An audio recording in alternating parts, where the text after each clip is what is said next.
อย10ครับสาทรสาทรซอย10อ๋อตรงนี้เดี๋ยวเริ่มนึกว่าซอยสี่ฟังเป็นซอยสี่ซอย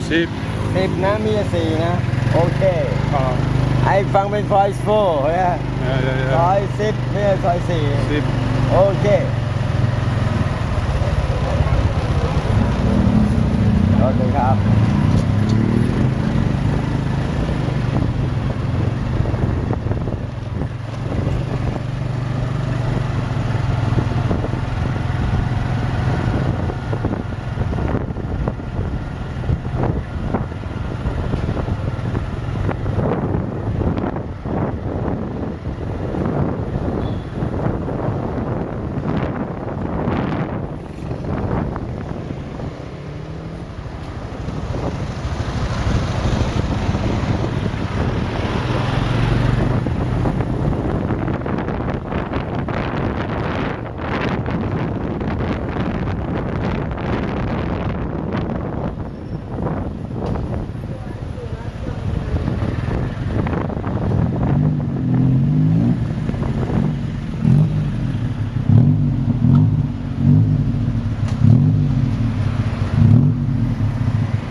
เชื่อ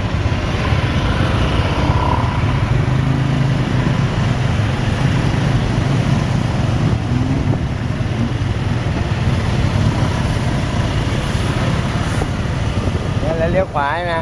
เลี้ยวขวาครับโอเคซอย10ไปสิลมเลี้ยวซ้ายซอย9ได้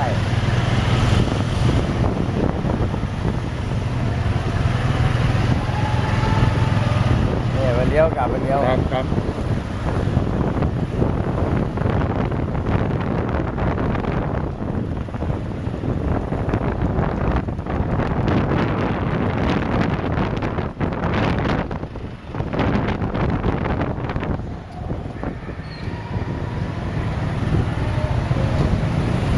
you know ที่